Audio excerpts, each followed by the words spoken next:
এক বুজুর্গকে জিজ্ঞাসা করা হয়, হযরত কেমন আছেন? আশ্চর্য জবাব দিচ্ছেন তিনি, যার কথায় সূর্য উঠে, যার কথায় সূর্য ডুবে, সে কেমন থাকবে চিন্তা করে দেখো। যার কথায় চাঁদ হাসে, যার কথায় রোদ ভাসে, যার কথায় মেঘ ঝরে, যার কথায় বাতাস প্রবাহিত হয়, পানি বয়ে যায়, এই লোক আর কেমন থাকবে? তো আগন্তক যিনি, তিনি বুঝা সারে নাই কথাটা, সে কয় আর কোনো কাম পান না, আমনের কথায় চাঁদ উঠে সূর্য ওঠে। মাথা টাথা খারাপ হয়েছে নি? না, আসলে তুমি বুঝো নাই, আসলে আমি বান্দার জিন্দেগিতে আমার ব্যক্তিগত কোনো ইচ্ছা নাই।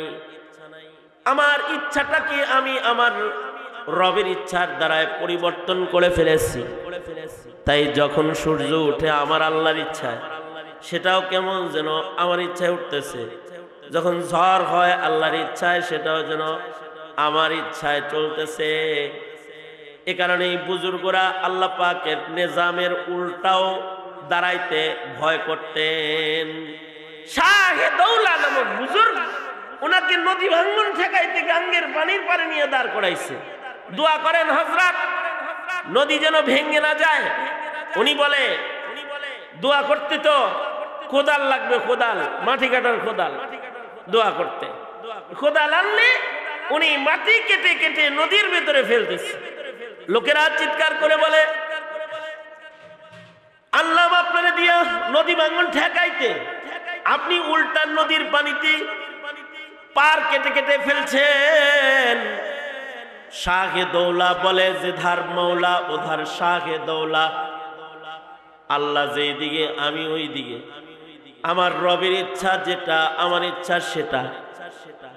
আমার রব চাই ভাঙ্গা যাক, আমিও চাই ভাঙ্গা যাক। তোমরা উল্টা দাঁড় করাইতে আমার আনছো? না না না, আমি এত বোকা না। আমার মাওলা যে দিকে আমি ওই দিকে, জিধার মাওলা উধার শাহে দৌলা। যেখান থেকে কোদাল দিয়ে কোপ মেরা মাটি ফেলছে, আল্লাহ তাআলা মাটিকে আদেশ করেছে, সাবধান। এখন কিন্তু এমন বান্দা তোর উপরে দাঁড়াইছে যার পায়ের বরকতে আর মাটি ভাঙার অনুমতি নাই। তার একটা সম্মান আছে, সে আমার ইচ্ছা বাস্তবায়নকারী, আর আমি তো এমন বান্দার ইচ্ছা বাস্তবায়নকারী। আর মাটি যেন ভেঙ্গে পড়ে না যায়, ইচ্ছা শক্তিকে জলাঞ্জলি দেওয়ার মাধ্যমে রবের কাছে বান্দা প্রিয় পাত্রে পরিণত হয়ে যায়, প্রিয় হয়ে যায়। এ কারণে আমাদের আকাবির বুজুর্গরা সারা রাত 2 রাকাত নামাজের ভেতরে সারা রাত নামাজ পড়ে পড়ে রাত কাটাইয়া দিয়েছেন। 2 রাকাত নামাজে সারা রাত কাটাইছে। যেমন হযরত উসমান গনি রাদিয়াল্লাহু আনহু, তিনি 2 রাকাত নামাজে কোরআনে কারীম খতম করেছেন, কখনো কখনো 1 রাকাত নামাজে কোরআন খতম করেছেন। সুবহানাল্লাহ। হযরত উসমান 1 রাকাত নামাজে কোরআন খতম করেছেন, মানে 1 পারা করে পড়ে আর চিন্তা করে, আল্লাহ যদি নারাজ হয় এখন থামলে আরেক পারা পড়ে, আল্লাহ যদি নারাজ হয় থামলে আরেক পারা পড়ে, আল্লাহ যদি নারাজ হয় থামলে আরেক পারা পড়ে। এভাবে সারা রাত খাতমে কোরআন 1 রাকাতের ভেতরে শেষ হয়ে গেছে। হযরত উবাই ইবনে কাব রাদিয়াল্লাহু আনহু 2 রাকাত নামাজে 1 খতম কোরআন পড়েছে। হযরত তামিমে দারি রাদিয়াল্লাহু আনহু 1 রাকাত নামাজে 1 খতম কোরআন মজিদ পড়েছে। তাবিঈনদের ভেতরে ইমামে আজম আবু হানিফা রাহমাতুল্লাহি আলাইহি 2 রাকাত নামাজের ভেতরে 1 খতম কোরআন মজিদ পড়েছেন। সাঈদ ইবনে জুবায়ের রাহমাতুল্লাহি আলাইহি 2 রাকাত নামাজের ভেতরে 1 খতম কোরআনে কারীম পড়েছেন।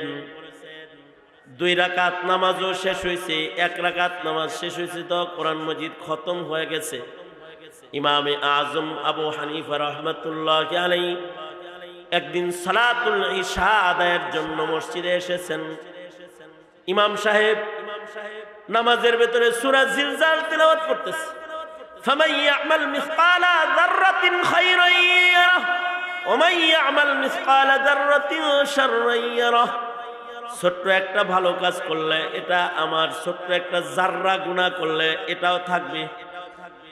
শোনার পরে ইমামে আজমের খোদা ভীতি বেড়ে গেছে, আল্লাহর ভয়ে আর মসজিদের বাইরে যাওয়ার ক্ষমতা হারায় ফেলেছে।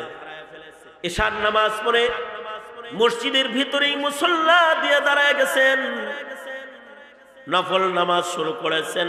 মুয়াজ্জিন সাহেব 1-2 পারা তেলাওয়াত শুনেছে, পরে চিন্তা করলেন আজকে ইমাম জলদি কোরআন পড়া বন্ধ করনেওয়ালা নয়। মুয়াজ্জিন দরজা চাপায়া বাড়িতে চলে গেছে। ফজরের নামাজের সময় আজান দিতে মসজিদে এসেছে, এসে দেখে ইমামুনা ইমামুদ দুনিয়া ইমামে আজম আবু হানিফা রাহমাতুল্লাহি আলাইহি এখনো মুসল্লায় ওইভাবে দাঁড়ায় রয়েছে। এশার পরে যেভাবে তাকে দাঁড়ানো দেখা গেছে, আর ইমামের কণ্ঠে আম্মা পারার তিলাওয়াত চলতেছে। তার মানে হলো ইমাম আজকের নামাজের 1 রাকাতে আল্লাহর কালাম পুরাটা খতম করে ফেলেছে। ইচ্ছাকে বাস্তবায়ন আল্লাহর পছন্দিদা রঙে ঢঙে কায়দায় ইবাদতে কাইফিয়াতে নিজের রাত কেটে গেছে, নিজের ইচ্ছায় নয়, রবের ইচ্ছায়।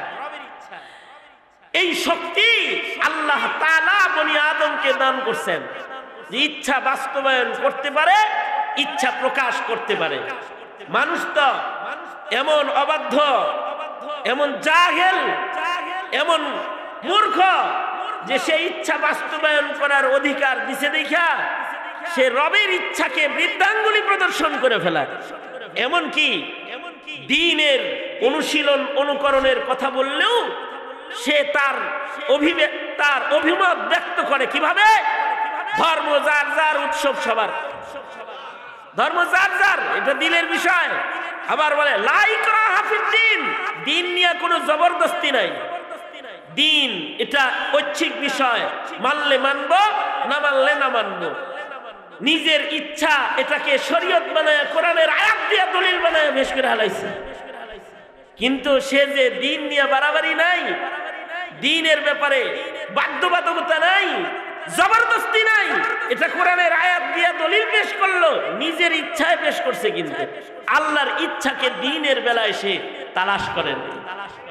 কে বলেছে দিন মানার ব্যাপারে বাধ্যবাধকতা নাই?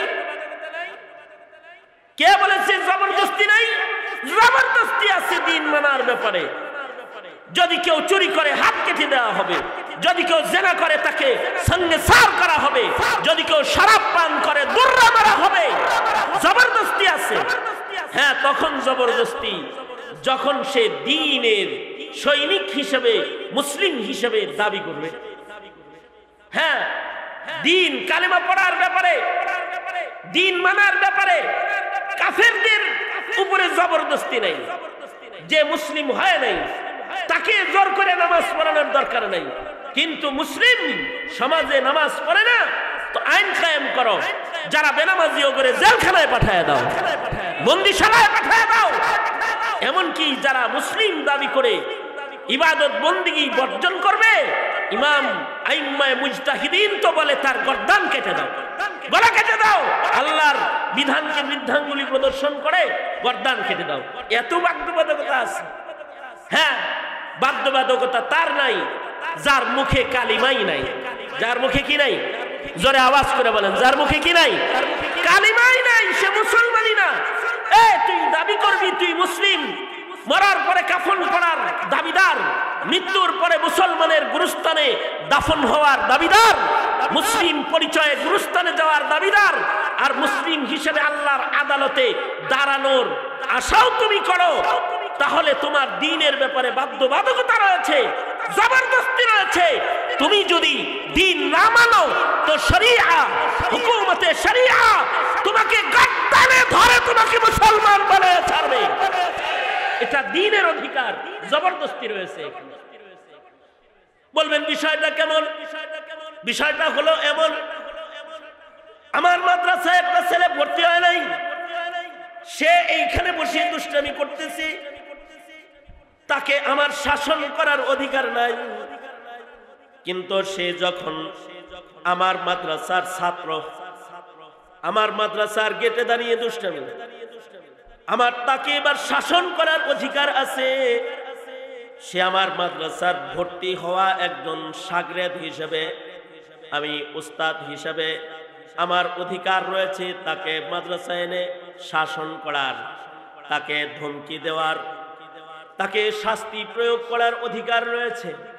কেন তুমি মাদ্রাসার ছাত্র দাবিদার ভর্তি হওয়ার পরে তুমি মাদ্রাসার কানুনকে মানবা না?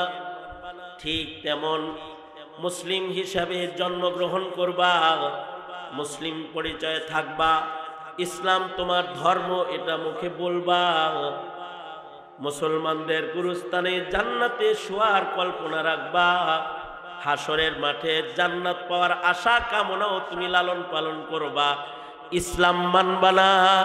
এমন অবাধ্য কখনো ইসলামের না দাবি করলেই তাকে আসমানে মুসলমান বলা হয় না। বাধ্যবাধকতা থাকতে হয়। এ কারণে আমার দেহ আমি দেব, যারে খুশি তারে দেব, এটা বলার মতো ভাষা আল্লাহ দান করেছেন।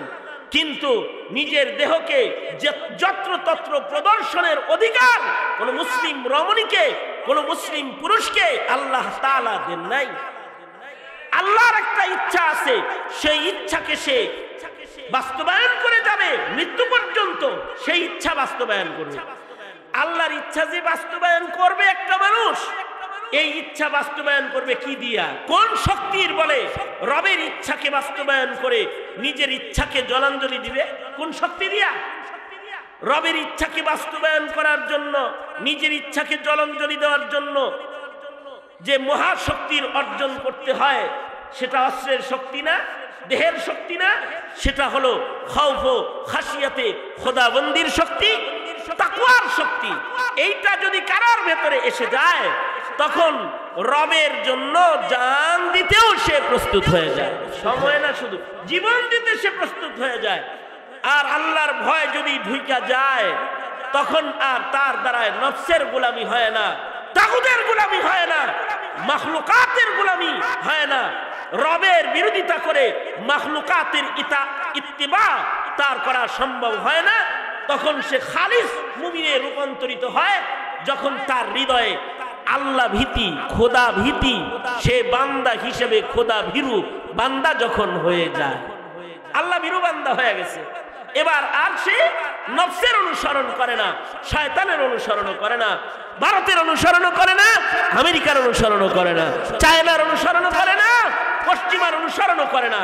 সে অনুসরণ করে তখন মহান আল্লাহর নির্বাচিত রং, সে রঙের অনুসরণ অনুকরণ নিজের ইচ্ছা কুরবানি দিয়ে রবের ইচ্ছা বাস্তবায়নের কর্মী হিসেবে সে তার নাম লেখায় বলে, যখন তার ভেতরে তাকওয়াল্লাহ ঢুকে যায়। এ কারণে আল্লাহ তাআলা বলেন, ওয়া আম্মা মান খাফা মাকামা রাব্বিহি, ওয়া আম্মা মান খাফা মাকামা রাব্বিহি ওয়া নাহান নাফসা আনিল হাওয়া ফাইন্নাল জান্নাতা হিয়াল মাওয়া। যার ভেতরে আল্লাহর ভয় আসবে, তার মানে আল্লাহর ভয়ের আলোচনা আগে, এরপরে হলো নফস কন্ট্রোল ক্ষমতা যার ভেতরে চলে আসবে। এই দুইটা গুণ, আল্লাহর ভয় আসছে আর নিজের নফসকে কাবু করার ক্ষমতা কারোর ভেতরে চলে আসছে। এই দুইটা গুণ যদি কোন মুমিন মুসলিমের ভিতরে এসে যায়, যে খোদা ভীতু মুমিন সে হয়ে গেছে, আর নফসের অনুকরণকে বাদ দিয়ে রবের ইত্তিবা, রবের অনুসরণ, রবের হুকুম ফরমাবরদার গোলাম হওয়ার চেষ্টায় সে লেগে গেছে, এই দুই গুণ যার ভেতরে পাওয়া যাবে, আল্লাহ তাআলা তাকে জান্নাত দান করবে। যেমন সে দুনিয়াতে হায়াত কাটাবে, তেমন তাকে আল্লাহ তাআলা আল্লাহর পছন্দের মরণ দান করবে। কামা তাঈশুন তামুতুন ওয়া কামা তামুতুনা তুবআসুন। দুনিয়ার জীবনে চলাফেরার ভেতরে তার কোয়ালিটি, তার রং ঢং, তার আচরণ, তার কওল ও ফেল যেমন হবে, মরণের সময় তার চিত্রটা তেমন হবে, মরণ তার তেমন হবে। আর মরণ যার ভালো হবে হাসর তার ভালো হবে, ভালো হাসর হবে। নেককারদের সাথে আল্লাহর আদালতে দাঁড়ায় যাবে। আল্লাহু আকবার বলেন। নেককারদের সাথে আল্লাহর আদালতে দাঁড়ায় যাবে। আর যদি জীবনটাই ভালো না হয় তো মরণ থেকেই খারাপই শুরু হয়ে যাবে। মরণের সময় থেকেই তার উপরে টর্চারিং, যেটা সরকারি টর্চার, মরণ থেকে তার শুরু হয়ে যাবে। যে আযাব এর মুখোমুখি মরণের মাধ্যমেই সে হয়ে যাবে। সারা জিন্দেগি যেমন কুকর্ম সম্পাদনকারী আর কুপথে চলনেওয়ালা ছিল, মরণের সময় আল্লাহ তাআলা এর শাস্তি মৃত্যুর মাধ্যমেই দেওয়া শুরু করে দিবে, মরণের মাধ্যমেই দেওয়া শুরু করে দিবে। এ কারণে আমাদের আকাবির বুজুর্গরা এক জাররা গুনাহ কইরা মরণকে ভয় পাইতেন। এক জাররা গুনাহ তারা করতেন না। আল্লাহর ভয়ের সামান্য গুনাহ তাদের দ্বারায় সম্পাদন হতো না। যেমন হযরত আবু বকর সিদ্দিক রাদিয়াল্লাহু আনহু, ওনার কাছে রুটি গোশত হাদিয়া এসেছে। হযরত আবু বকরের কাছে রুটি গোশত হাদিয়া আসছে। হযরত আবু বকর রুটি গোশত, 3 দিনের না খাওয়া মানুষ রুটি গোশত সামনে আসলে এগুলোকে লুকমা বানায় চিবাইতেছে, খাইতেছেন। হযরত আবু বকর 2-1 লুকমা 2-1 টুকরা রুটি আর গোশতের টুকরা আবু বকরের পেটের ভিতরে চলে গেছে।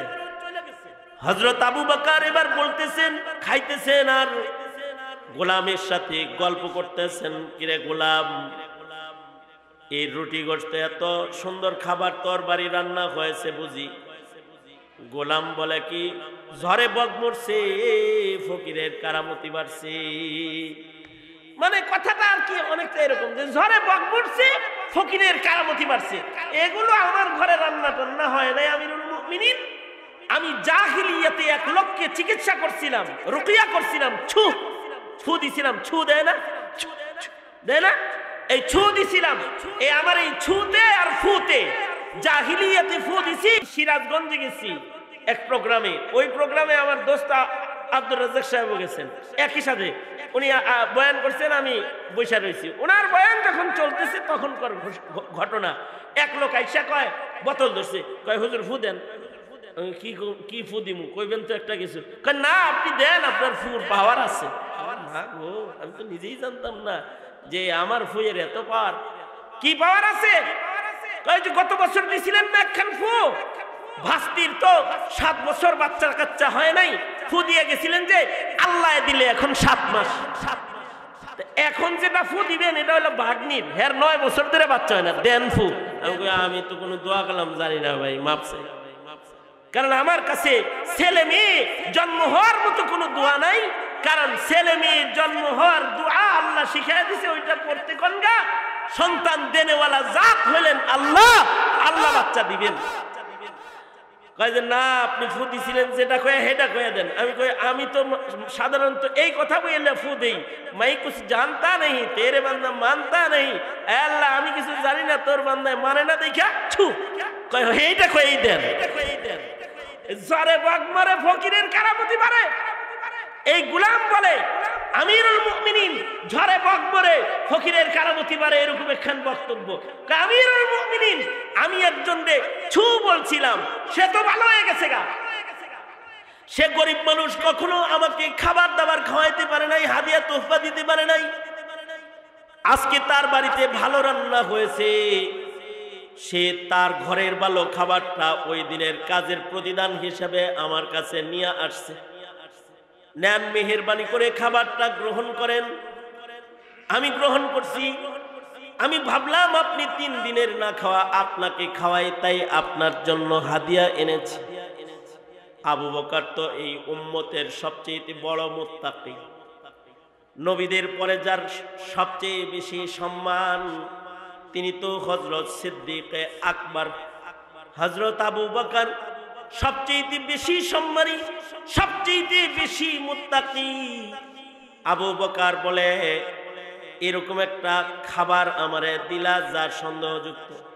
ভাই, জাহিলিয়াতে যে দম করছিলা তখন কি আল্লাহর নামে ফু দিছিলা নাকি বিসমিল্লাহ বইলা? সে লোক কয়, হযরত আমি তো তখন মুসলমানই হইনি, আল্লাহরে তো চিনি না, তখন অন্য কোনো নামে দিছি, গায়রুল্লাহর নামে ফু দিয়া সেই খাবার আমাকে খাওয়াইছো। এই খাবার পেটে থাকা অবস্থায় আমি আবু বকরের যদি মরণ হইয়া যায় আর আল্লাহ যদি আমাকে জিজ্ঞাসা করে গায়রুল্লাহ নামের খানা তোমার পেটে কেন, কি উত্তর আমি আল্লাহর আদালতে দেব বলো? হযরত আবু বকর পেরেশান হয়ে গেলেন, খাবার বন্ধ করে দিলেন। 3 দিনের না খাওয়া মানুষ যতটুকুন রুটি গোশত খাইছেন এইটাকে বের করার জন্য পাগল হয়ে গেলেন, মুখের ভিতরে উঙ্গুলি দিয়ে বমি করার চেষ্টা করতেছেন। একজন বলে আবু বকর এমনটি কেন করেন? হযরত আবু বকর বলে তোমরা কি নবীর কাছ থেকে শোনো নাই যে হারাম খাবারের দ্বারা দেহের অঙ্গ যদি গঠন হইয়া যায় সেই অঙ্গকে আল্লাহ তাআলা দোজখের ইন্ধন বানাবে, আল্লাহর রাসূল বলেছে।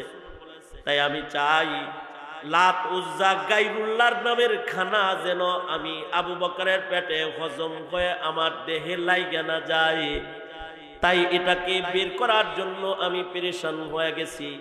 হযরত আবু বকর এত জোরে জোরে মুখের ভিতরে উঙ্গুলি মারলেন, শেষ বেলায় বমি হইল। ওই গোশতের রুটির টুকরাটাও বের হয়ে গেল যেটা আবু বকর খেয়েছিলেন। অর্থাৎ আল্লাহর ভয়ে আবু বকর এক টুকরা গায়রুল্লাহর নামের খানা নিজের পেটে হজম করায় নাই। আর আমরা তো আঙ্গুল ফুলে ফুলে কলা গাছ। সুদকে সুদ মনে হয় না, ঘুষকে ঘুষ মনে হয় না, আর পাবলিকের টাকারে নিজের টাকা মনে হয়, রাষ্ট্রের টাকাকে নিজের টাকা মনে পাচার করে বিদেশে পাঠায় দেয়। আঙ্গুল ফুলে রাতের অন্ধকারে কলা গাছ হয়ে যায়। হালাল হারামের কোনো তমিজ নেই। এটা সুদ, চিন্তা করার টাইম নেই। ঘুষ, চিন্তা করার টাইম নেই।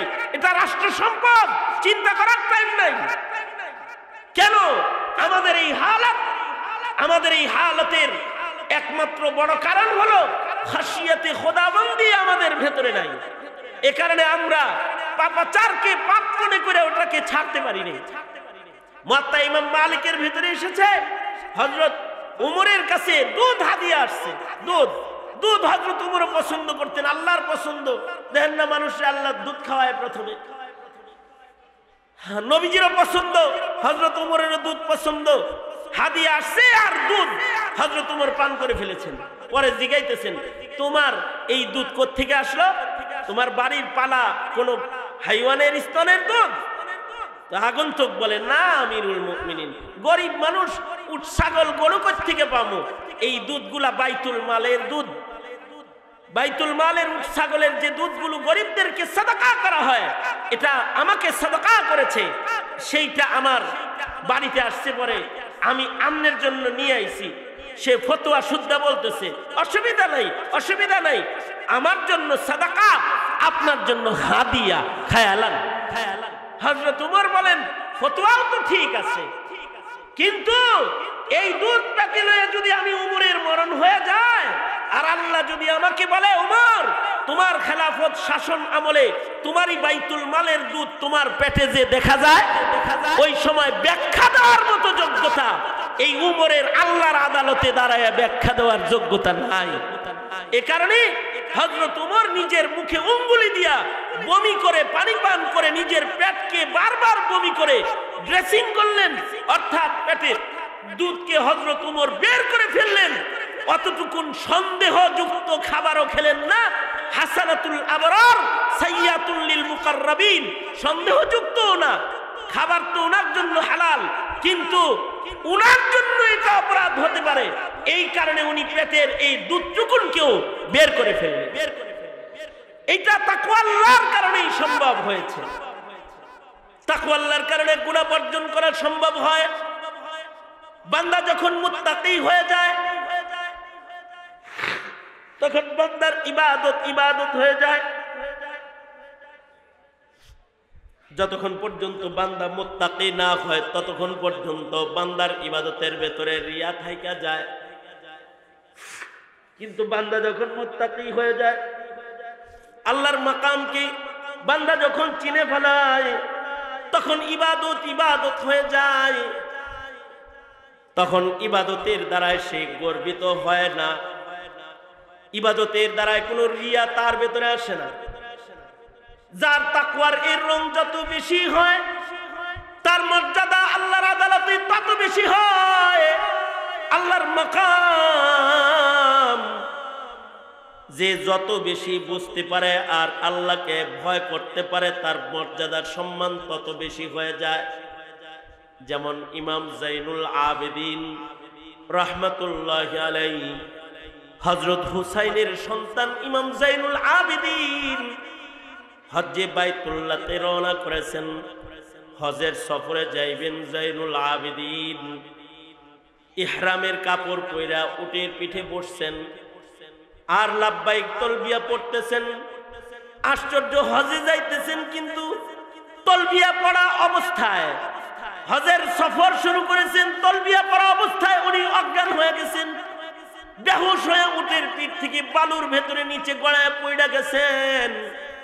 সঙ্গীরা বলে, ইমাম এত পেরেশান কেন? একটা বড় ইবাদত আঞ্জাম দেওয়ার জন্য মক্কার সফরে আপনি রওনা করেছেন, এখন তো আপনার দিলের ভিতরে সুরুর আনন্দ থাকার কথা, কিন্তু আপনি এত পেরেশান হয়ে অজ্ঞান হয়ে পড়ে গেলেন কেন? ইমাম জাইনুল আবেদিন বলে, তাকওয়াল্লাহ আমাকে অজ্ঞান করে ফেলেছে। কারণ হলো আমার ভেতরে এই চিন্তা ভয় এসে গেছে।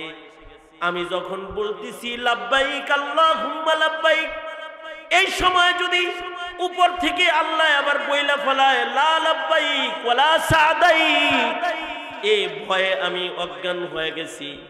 কারণ হলো আমার মতো বান্দা তো মহান রবের অনেক আছে, কিন্তু আল্লাহর মতো আর একটা রব তো আমার নাই যে ফেরত দিলে আমি অন্য কোনো দরজায় লাব্বাইক বলবো।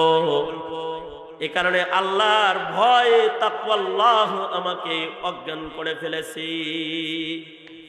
আমাদের যখন তাকওয়ার অভাব, তখন ইবাদতের ভেতরেও গুনাহের অনুপ্রবেশ, ইবাদত নষ্ট হয়ে যাচ্ছে।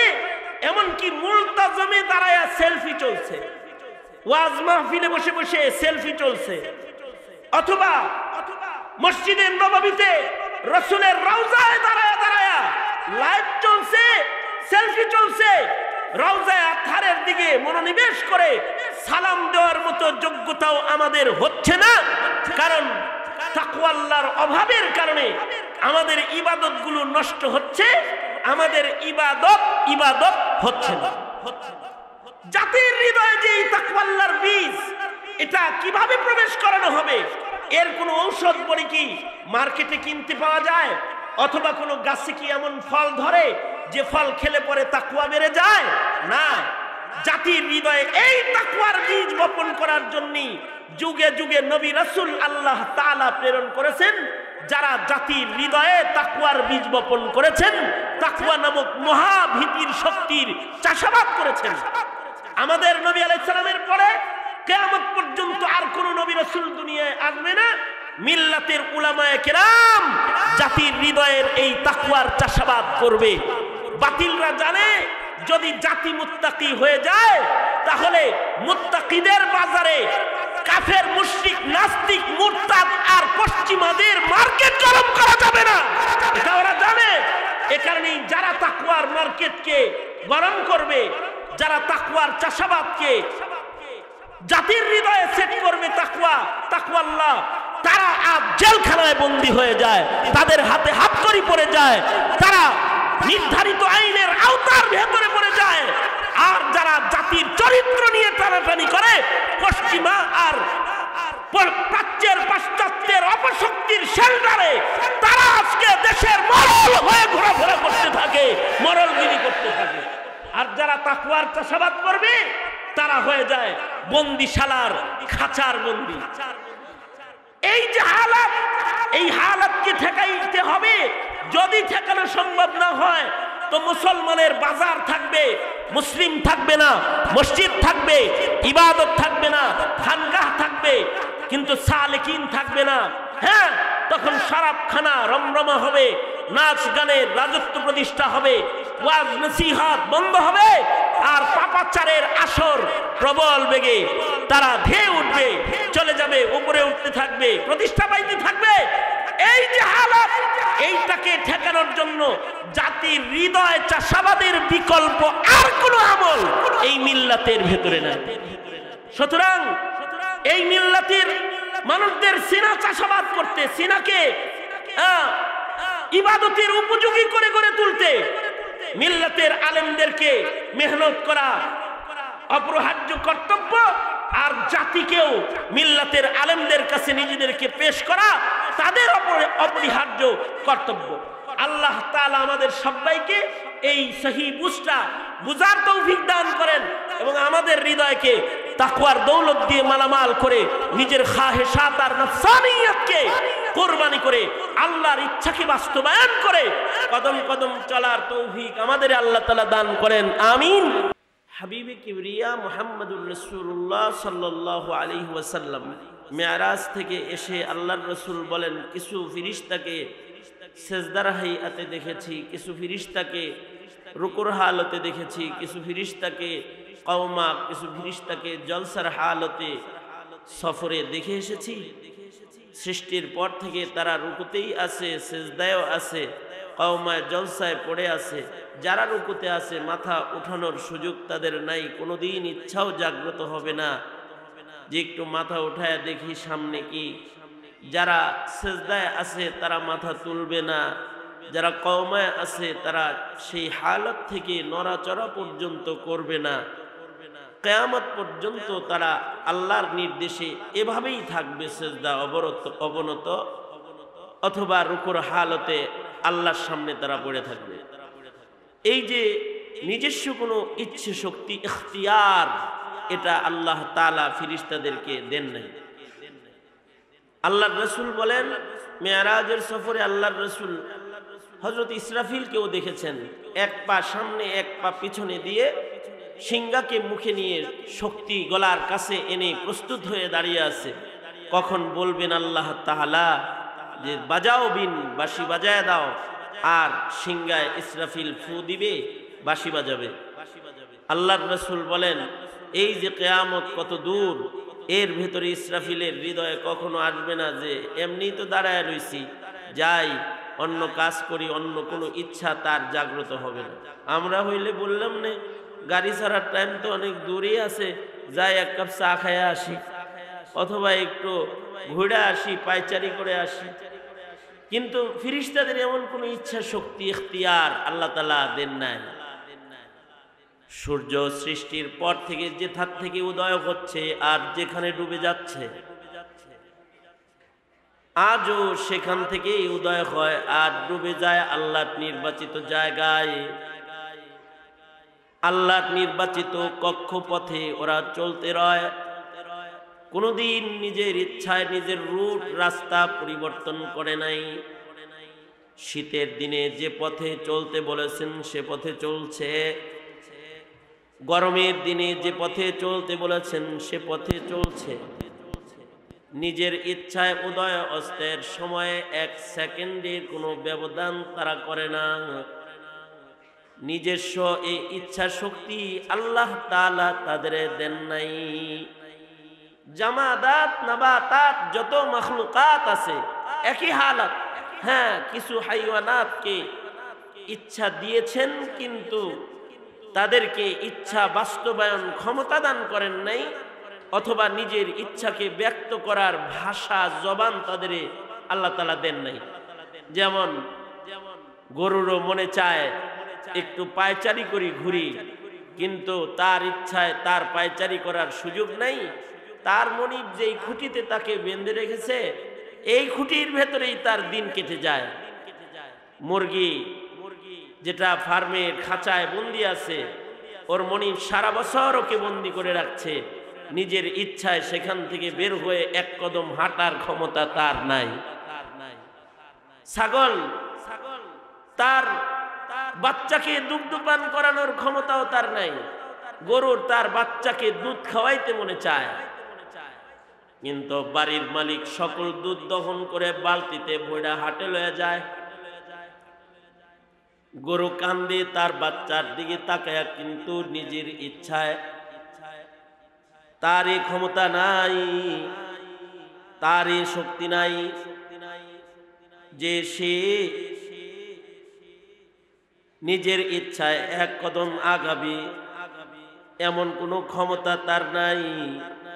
আল্লাহ তাআলা তাকে ইচ্ছা দিয়েছেন, কিন্তু নিজের বাচ্চাকে দুগ্ধ পান করার বাস্তবায়ন ক্ষমতা দেন নাই। বাচ্চার দিকে তাকায় তাকায় চোখের পানি ফেলে, এরপরও নিজের মনিবরে এ কথা বলার ক্ষমতাও তার ভাষা নাই যে মনিব সবগুলো দুধ বাজারে নিবেন না, আমার বাচ্চাকে আমার খাবার খাওয়াইতে মনে চায়। এতটুকুন ক্ষমতা আল্লাহ তাআলা তাদের দেন নাই। খেলাফ বনি আদম, ইনসানকে আল্লাহ তাআলা এই শক্তি দান করেছেন যে সে তার ইচ্ছাকে বাস্তবায়ন করতে পারে, ইখতিয়ারটা বাস্তবায়ন করার ক্ষমতা আছে, এবং নিজের ইচ্ছাকে ব্যক্ত করার জবানও আল্লাহ তাআলা তাকে দান করেছে। এই যে ইচ্ছা শক্তি দিছেন আর ইচ্ছা বাস্তবায়ন ক্ষমতা দিছেন আর ইচ্ছাকে ব্যক্ত করার ভাষা দিছেন, মানুষের সাধনা আর সফলতা সেখানেই হবে যে তার ইচ্ছাকে ব্যক্ত করবে না, তার ইচ্ছাকে বাস্তবায়নও করবে না, রবের ইচ্ছাকে বাস্তবায়ন করবে, নিজের ইচ্ছাকে দমন করবে, নিজের নফসানিয়তকে কাবু করে রাখবে, আল্লাহ পাকের ফয়সালাকে সে গ্রহণ করে চলবে। এই রংটা আল্লাহ তাআলা বনি আদমের কাছে দেখতে চায়। বনি আদমের নিজস্ব ইচ্ছা বাস্তবায়ন ক্ষমতা আছে।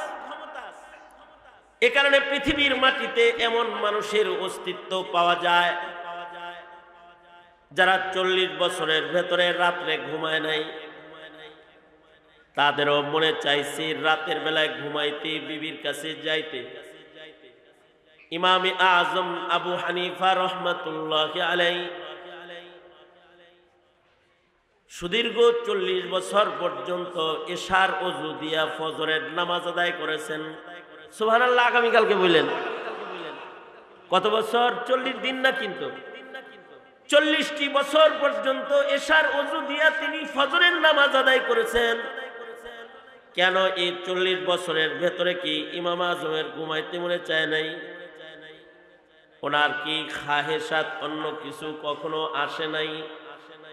বিবির কাছে থাকতে মনে চায় নাই? থেকেছেন, কিন্তু এশার ওযু দিয়া 40টি বছর সাধনা করে নিজের সব ইচ্ছাকে কোরবানি দিয়ে রাতের সময়গুলোকে রবের সন্তুষ্টিতে ব্যয় করেছেন। সুদীর্ঘ 40 বছর এশার ওযু দিয়া ফজর পড়েছেন। এই যে ইচ্ছা বাস্তবায়ন ক্ষমতা, এটা আল্লাহ তাআলা বনি আদমকেই দান করেছেন। 2 রাকাত নামাজে দাঁড়িয়ে টোটাল কোরআনে কারীম খতম করেছেন, অথবা 1 রাকাত নামাজে টোটাল কোরআন খতম করেছেন। মানুষের দ্বারাই সম্ভব এই ইচ্ছা বাস্তবায়ন করা। আবার একই বনি আদমের দ্বারাই সম্ভব সারা রাত জেগে জেগে গান, গুনাহের আসরে নিজেকে আটকায় রাখা।